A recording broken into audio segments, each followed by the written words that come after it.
ఏంటి గన్ చూపిస్తున్నాను అనుకుంటున్నారా? అవును, అది నిజంగానే గన్నే. కానీ గన్ను రూపంలో ఉన్నటువంటి జూబ్లీ హిల్స్ నియోజకవర్గపు మ్యాప్ అది. ఈ గన్ను త్వరలో పేలబోతుంది. కానీ ఎప్పుడు పేలబోతుంది, ఎక్కడ పేలబోతుంది, ఎవరి మీదకు ఆ బుల్లెట్ దూసుకెళ్లబోతుందన్న విషయం మీకు క్లుప్తంగా ఈ కేకే వివరించబోతున్నాడు.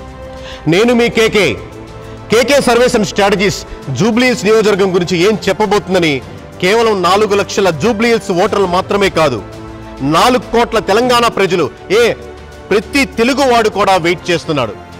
కానీ కేకే ఆల్రెడీ ఈ పార్టీ గెలవబోతుందని చెప్పారని, లేదు ఈ పార్టీ గెలవబోతుందని KK surveys and strategies already చెప్పిందని రకరకాల ఛానల్స్లో రకరకాల విధంగా ఆల్రెడీ ప్రమోట్ చేసుకుంటున్నారు, బ్రాండ్ని యూజ్ చేసుకుంటున్నారు. ఇవన్నీ పక్కన పెట్టి మనమే ముందుకొచ్చి ఎందుకు చెప్పకూడదు? క్రిస్టల్ క్లియర్గా కుండ బద్దలు కొట్టినట్టు కేకే సర్వేస్ అండ్ స్ట్రాటజీస్ ఇప్పటి వరకు జూబ్లీ హిల్స్లో నిర్వహించినటువంటి ప్రతి శాంపుల్ని, ప్రతి డేటాని, ప్రతి కోణంలో అనలైజ్ చేసిన ప్రతి ఇన్ఫర్మేషన్ని, మనం స్టడీ చేసినటువంటి గడిచిన 45 రోజులుగా ప్రతి డేటాని మనం ఎందుకు ప్రజల ముందు పెట్టకూడదని నేనే మీ ముందుకు వచ్చి క్లుప్తంగా వివరించబోతున్నాను. బ్యాక్గ్రౌండ్ తెలియని వాళ్ళకి ఇక్కడ కొద్దిగా 2 మినిట్స్ బ్యాక్గ్రౌండ్ చెప్పేదని ప్రయత్నిస్తాను.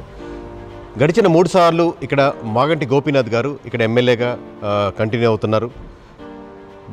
లాస్ట్ ఒక 5-6 నెలల క్రితం ఆయన మరణించడంతో ఇక్కడ బై ఎలక్షన్స్ రావడం జరిగింది. అలాగే లాస్ట్ టైము అజారుద్దీన్ గారు కంటెస్ట్ చేశారు కాంగ్రెస్ నుంచి. దానికి ముందర 2 సార్లు నవీన్ యాదవ్ గారు కంటెస్ట్ చేసి ఓడిపోవడం జరిగింది. అలాగే గడిచిన 2 సార్లు బీజేపీ నుంచి మనకు దీపక్ రెడ్డి గారు ఇక్కడ కంటెస్ట్ చేశారు. ఇక్కడ క్యాండిడేట్స్ అనౌన్స్మెంట్ సెంట్రల్ పార్టీస్లో ఉన్న డిలే వాళ్ళకి నెగిటివిటీ అవుతుంటుంది.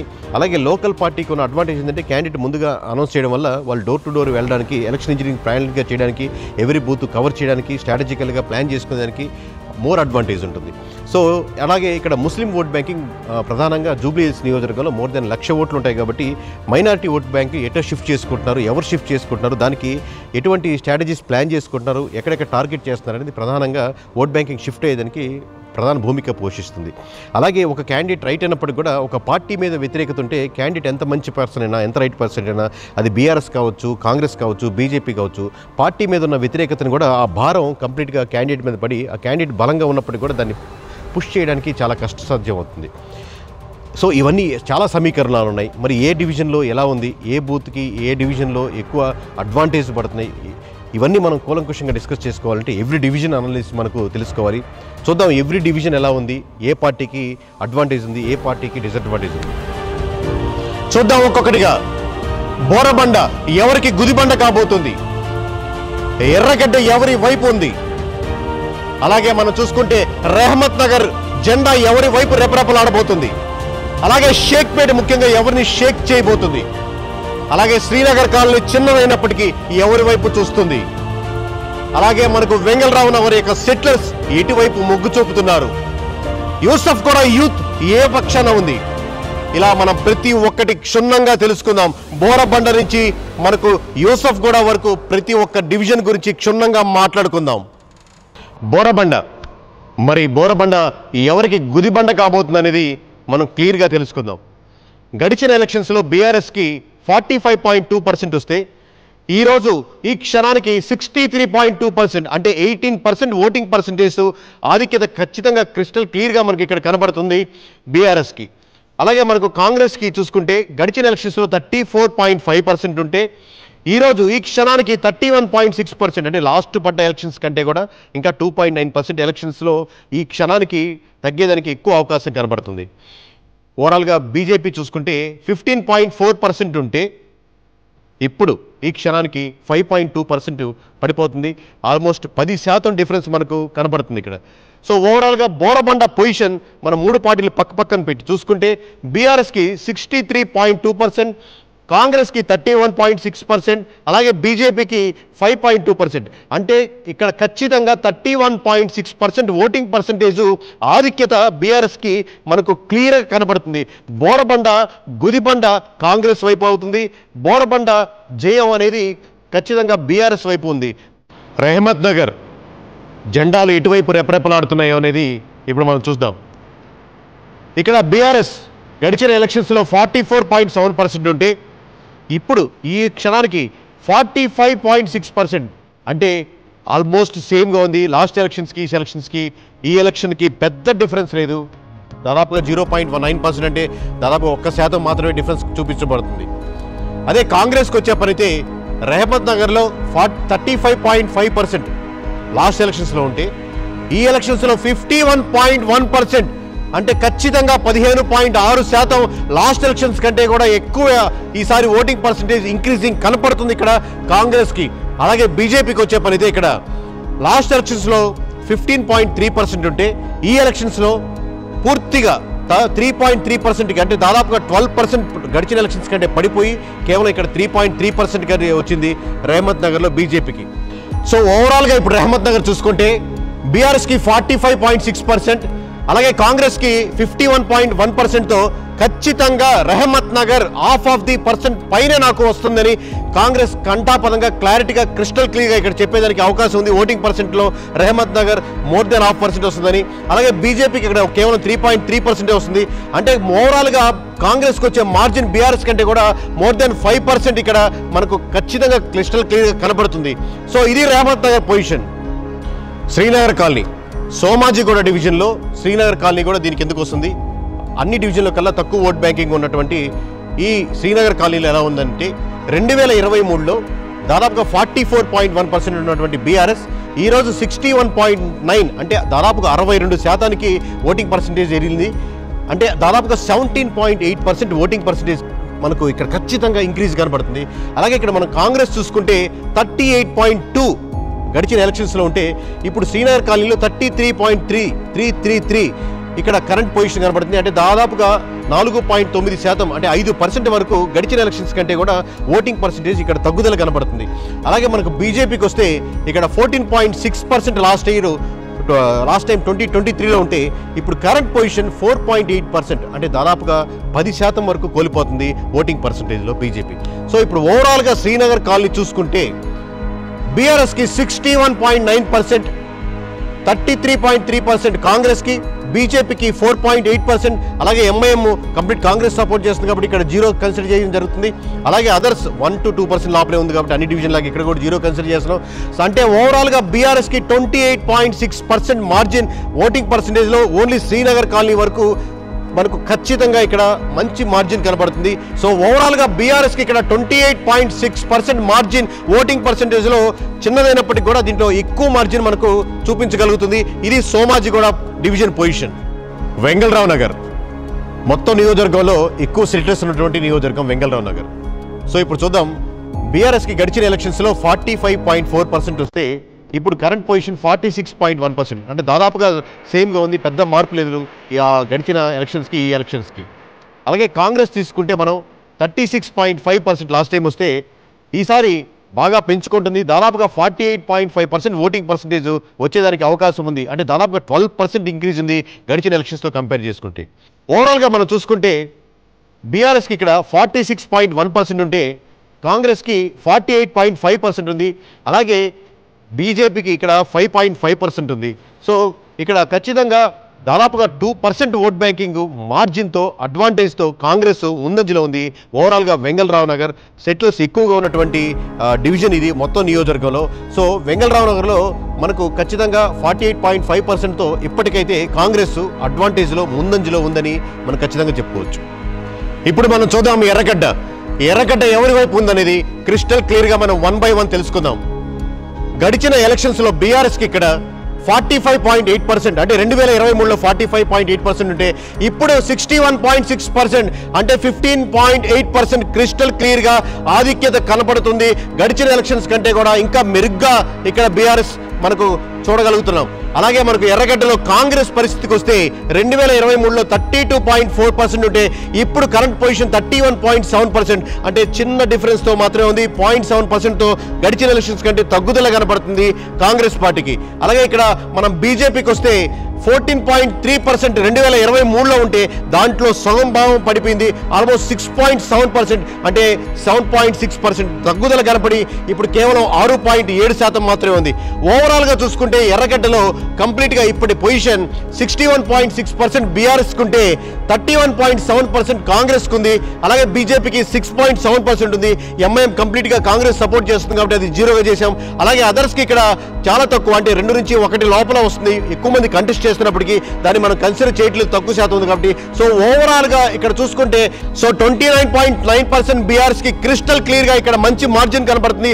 ఈ ఎర్రగడ్డలో ఎవరి వైపు అనేది ఒకవైపే ఉన్నట్టు క్రిస్టల్ క్లియర్గా మనకు 61.6%తో బీఆర్ఎస్ క్రిస్టల్ క్లియర్గా మార్జిన్తో మంచి మార్జిన్తో ముందుకెళ్తుంది. చూద్దాం షేక్పేట్ వైపు. షేక్పేట్ మరి ఈసారి ఎవరిని షేక్ చేయబోతుందో మనం తెలుసుకుందాం. గడిచిన ఎలక్షన్స్లో 2023లో బీఆర్ఎస్కి 33.6% ఉంటే ఇప్పటి కరెంట్ పొజిషన్ 60.1%, 26.5% ఆధిక్యత మనకు ఖచ్చితంగా ఇక్కడ కనబడుతుంది. ఇది చాలా అనూహ్య పరిణామం, ఎందుకంటే షేక్పేట్లో ఈ విధంగా రావడం అనేది మొట్టమొదటిసారి రాబోతుంది. అలాగే కాంగ్రెస్కి 2023లో 37.1% ఉంటే ఈసారి కరెంట్ పొజిషన్ 33% ఉంది. ఇక్కడ ఖచ్చితంగా నేను ఒక విషయం ఎక్స్ప్లెయిన్ చేయాలి. 45 డేస్ బ్యాక్ మేము ఇక్కడ మొదలుపెట్టినప్పుడు డేటాను అనలైజ్ చేస్తున్నప్పుడు, ప్రీవియస్ డేటా మేము అబ్జర్వ్ చేసినప్పుడు ఖచ్చితంగా షేక్పేట్ బీఆర్ఎస్ కంటే ముందంజలో ఉంటుంది అన్న ఆలోచనతో, అన్న దృక్పథంతో మొదలుపెట్టాం. ఇంకొకటి ఏంటంటే ఎంఐఎం కూడా కంప్లీట్గా సపోర్ట్ చేస్తుంది కాబట్టి ఖచ్చితంగా షేక్పేట్ మటుకు బీఆర్ఎస్ కంటే చాలా ఎక్కువ లీడ్లో ఉంటుంది అనుకున్నాం. బట్ ఓవరాల్గా డేటా ఎవ్రీడే అబ్జర్వ్ చేస్తున్నప్పుడు మీకు ఓవరాల్ కన్సాలిడేట్ చేసినప్పుడు 2023తో పోల్చినప్పటికీ 33% ఈరోజు పొజిషన్ ఉందంటే, అంటే దాదాపుగా 4.1% ఇంకా తగ్గుదల కనబడుతుంది. ఏది ఈవెన్ ఎంఐఎం సపోర్ట్ చేస్తున్నప్పటికీ కూడా. సో కంప్లీట్గా ఆ ఓట్ బ్యాంకింగ్ ఏదైతే ఉందో సపోర్ట్ చేస్తున్నప్పుడు కూడా అది బీఆర్ఎస్కే కన్వర్ట్ చేసుకుంటుంది అని మనకు క్లారిటీగా ఇక్కడ కనబడుతుంది. అలాగే మనం చూసుకుందాం బీజేపీ వైపు. బీజేపీ 2023లో 15.9% ఇక్కడ కనపడుతున్నాయి. కరెంట్ పొజిషన్ 6.9%, అంటే దాదాపుగా పోయినసారి పడ్డ దాంట్లో సగం భాగం ఓట్ బ్యాంకింగ్ ఇక్కడ కోల్పోతుంది. 9% ఓట్ బ్యాంకింగ్ ఇక్కడ కోల్పోయి అది కేవలం ఇప్పుడు 6.9% ఉంది. సో ఓవరాల్గా షేక్పేట్ మనం చూసుకుంటే బీఆర్ఎస్ కంప్లీట్గా ఇక్కడ మెజారిటీ చూపిస్తుంది. 60.1%తో 60.1%తో మెజారిటీ చూపిస్తుంది. అలాగే కాంగ్రెస్ కేవలం ఇక్కడ 33%తో ఆగిపోతుంది. అలాగే బీజేపీ ఇక్కడ 6.9%తో ఉంది. అలాగే ఇక్కడ ఎంఐఎం కంప్లీట్గా కాంగ్రెస్ సపోర్ట్ చేస్తుంది కాబట్టి అది కన్సిడర్ చేయట్లేదు. అలాగే అదర్స్కి ఇక్కడ 1 to 2% మాత్రం లోపలే ఉంటుంది కాబట్టి అది కూడా మనం కన్సిడర్ చేయట్లేదు. సో ఓవరాల్గా చూసుకుంటే ఇది షేక్పేట్ 27.1%తో బీఆర్ఎస్ క్రిస్టల్ క్లియర్ మార్జిన్ కనబడుతుంది. 60.1%తో షేక్పేట్ని షేక్ చేస్తుంది. యూసఫ్గూడలో యూత్ ఎక్కువ ఉంటారు. సో మొత్తం యూసఫ్గూడ ఎటువైపు మలుతుందో మనం చూద్దాం. గడిచిన ఎలక్షన్స్లో 2023లో 46% యూసఫ్గూడలో ఓటింగ్ పర్సెంటేజ్ ఉంటే కేవలం 1% పెంచుకొని ఇప్పుడు దాదాపుగా 47.1% మాత్రమే బీఆర్ఎస్ ఇక్కడ ఓటింగ్ పర్సెంటేజ్ పెంచుకోగలుగుతుంది. అలాగే మనం కాంగ్రెస్ చూసుకోగలిగితే 2023లో 35.7% ఉంటే ఇప్పుడు దాదాపుగా 45.5%, అంటే 9.8%, అంటే ఓవరాల్గా చూసుకుంటే 10% ఎక్కువ లాస్ట్ ఎలక్షన్స్ కంటే ఈసారి యూసఫ్గూడలో మనకు కనపడుతుంది. అంటే యూసఫ్గూడలో కొంచెం కాంగ్రెస్ వైపు ఎక్కువ మలుతున్నారని, ఆలోచిస్తున్నారని, చూస్తున్నారని మనకు తెలియపరుస్తున్నారు. అలాగే మనకు బీజేపీ చూసుకుంటే 2023లో 14.2%, దాదాపు 15% వరకు ఉన్నది సగం పడిపోయి దాదాపుగా 7% వరకు పడిపోయింది. అంటే కరెంట్ పొజిషన్స్ ఓన్లీ 7.4 దగ్గర ఆగింది బీజేపీకి ఇక్కడ. ఇప్పుడు ఓవరాల్గా యూసఫ్గూడ చూసుకుంటే కరెంట్ పొజిషన్ 47%తో బీఆర్ఎస్ ఉంటే 45.5%తో కాంగ్రెస్ ఉంటే 7.4%తో బీజేపీ ఉంది. ఇక్కడ ఎంఐఎం కాంగ్రెస్ సపోర్ట్ చేస్తుంది కాబట్టి అన్ని డివిజన్ లాగా ఇక్కడ మనం కన్సిడర్ చేయట్లేదు. అలాగే అదర్స్ కూడా 1 or 2% లోపలే ఉంటుంది కాబట్టి యథావిధంగా మనం కన్సిడర్ చేయట్లేదు. కానీ ఓవరాల్గా చూసుకుంటే నువ్వా నేనా పోటీగా ఉంది ఇక్కడ. కేవలం ఈ రోజు ఈ క్షణానికి 1.6% బీఆర్ఎస్ మార్జిన్తో ఉన్నప్పటికీ అది 1% అటు ఇటుగా మారచ్చు. సో మొత్తం యూసఫ్గూడ మటుకు ప్రతిరోజు 1% పైకి కిందగా మనకు ఎవ్రీడే డేటా మారుతుంది. యూసఫ్గూడ మటుకు నువ్వా నేనా అన్నట్టుగా ఉంది BRS versus Congress position. So ఇప్పటి వరకు ఇది అండి, 7 డివిజన్లు చూసాం. 7 డివిజన్లో గడిచిన ఓట్ బ్యాంకింగ్ ఎలా ఉంది, ఈరోజు ఈ క్షణానికి ఇప్పటి వరకు ఎలా ఉంది ఓట్ బ్యాంకింగ్ అనేది మీకు క్షుణ్ణంగా ఎక్స్ప్లెయిన్ చేయడం జరిగింది. ఇది ఒక్కరోజు 2 రోజుల్లో చేసింది కాదు. గడిచిన 45 రోజులుగా మేము ఎవ్రీ డివిజన్లో క్రిస్టల్ క్లియర్గా అబ్జర్వ్ చేస్తూ క్షుణ్ణంగా ప్రతి క్యాస్ట్ని, ప్రతి కమ్యూనిటీని, ప్రతి వర్గాన్ని టచ్ చేస్తూ దాన్ని మనం శాంప్లింగ్ విధానంలో చూస్తూ అబ్జర్వ్ చేస్తూ ఉన్న మీ డేటా. ఎందుకు మరి కొన్ని డివిజన్స్లో మీకు చాలా డిఫరెన్స్ కనపడుతుంది అనేది మీకు ఒక డౌట్. రెండవది, ఎంఐఎం కంప్లీట్గా కాంగ్రెస్ సపోర్ట్ చేస్తుంది కదా, అంటే కంప్లీట్గా ముస్లిం ఓట్ బ్యాంకింగ్ కంప్లీట్గా టర్న్ అవ్వట్లేదా? ఇలా ఎన్నో డౌట్స్ మీకు చూడంగానే మీకు రావచ్చు. లేదా మాగంటి సునీత గారిని చూసి ఓట్లు పడుతున్నాయా కొన్ని డివిజన్లో, లేదా నవీన్ యాదవ్ గారిని చూసి ఓట్లు పడుతున్నాయా కొన్ని డివిజన్లో అనేది ఉంటాయి. ఓవరాల్గా చూస్తుంటే ఒక్కొక్క డివిజన్కి ఒక్కొక్క కథ, ఒక్కొక్క హిస్టరీ ఉంది. ఓవరాల్గా ఎంఐఎం కంప్లీట్గా కాంగ్రెస్ సపోర్ట్ చేస్తున్నప్పటికీ కూడా ఓవరాల్గా ముస్లిమ్స్ అంటే మైనారిటీ వర్గంలో ఇక్కడ ప్రధానంగా మోర్ దాన్ 1,00,000 ఓట్లు ఉన్నటువంటి ముస్లిమ్స్ వర్గాల్లో ఎక్కువ శాతం బీఆర్ఎస్కి షిఫ్ట్ అవుతున్నారు. మోర్ దెన్ 50% అనేది మీకు డీటెయిల్స్కి చూపిస్తాం ఎంత పర్సెంట్ అనేది. బట్ ఓవరాల్గా మోర్ దెన్ 50% బీఆర్ఎస్కి షిఫ్ట్ అవుతున్నారు. అంటే ఇంతకుముందు కాంగ్రెస్కో లేదా ఎంఐఎంకో స్ట్రాంగ్గా నిలబడ్డ కమ్యూనిటీస్కు ఒకటి షిఫ్ట్ అవడం ఒకటి కారణం. రెండవది కొన్ని డివిజన్స్లో ఖచ్చితంగా కాంగ్రెస్ ఎందుకు బలంగా కనపడుతుందంటే ఫర్ ఎగ్జాంపుల్ మీకు రెహమత్ నగర్ కానీ యూసఫ్ గూడ కానీ స్ట్రాంగ్గా హోల్డ్ చేసుకోగలుగుతుంది. దానికంటే ఇంతకుముందు కంటే ముందుకు వెళ్ళగలుగుతుంది.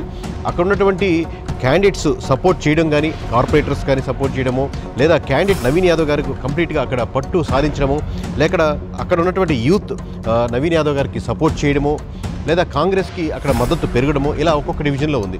అలాగే కొన్ని డివిజన్స్లో కంప్లీట్గా మనకు బీఆర్ఎస్ ముందుండడానికి పలు కారణాలు ఉన్నాయి. ఇందాక చెప్పినట్టు షేక్పేట్ ఫర్ ఎగ్జాంపుల్ తీసుకుంటే ముస్లిమ్స్ ఎక్కువగా షేక్పేట్లో కన్వర్ట్ అవడానికి బీఆర్ఎస్ ముందంజలో ఉండడానికి ఎక్కువ దోహదపడుతుంది.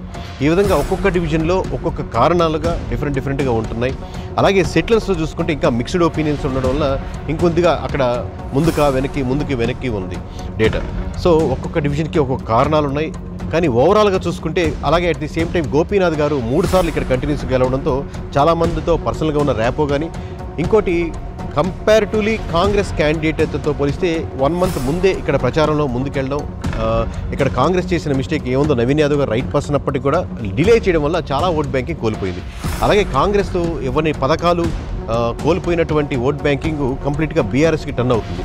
మీకు లాస్ట్ ఎలక్షన్స్ చూసుకుంటే 2023లో ఖచ్చితంగా రేవంత్ రెడ్డి గారు గెలుపా లేదా కాంగ్రెస్ గెలుపా అంటే లేదు, ఖచ్చితంగా అది బీఆర్ఎస్ ఫెయిల్యూర్ అని చెప్పొచ్చు. ఎందుకంటే బీఆర్ఎస్ నుంచి షిఫ్ట్ అయిన ఓట్ బ్యాంకింగ్ మాత్రమే కాంగ్రెస్ విజయానికి దోహదపడింది. అలాగే ఈరోజు జూబ్లీ హిల్స్లో మీరు చూస్తున్న గెలుపోట్ల డిఫరెన్స్లో ఇంత డిఫరెన్స్ ఎందుకు రాబోతుంది, ఇన్ని డివిజన్లు ఎందుకు మార్పు వస్తుంది, ఇది కంప్లీట్గా బీఆర్ఎస్ గెలుపా అంటే ఇది కంప్లీట్గా కాంగ్రెస్ యొక్క ఫెయిల్యూరు లేదా గవర్నమెంట్ యొక్క ఫెయిల్యూర్లో ఓవరాల్గా దాని యొక్క షిఫ్టింగ్ ఓట్ బ్యాంకింగ్ బీఆర్ఎస్కి షిఫ్ట్ అవుతుంది. ఇలా ఒక్కొక్క డివిజన్కి ఒక్కొక్క స్టోరీ ఉంది, ఒక్కొక్క రీజన్స్ ఉన్నాయి, ఒక్కొక్క క్యాస్ట్కి ఒక్కొక్క రిలీజన్కి వెనకాల ఒక్కొక్క స్టోరీ ఉన్నాయి.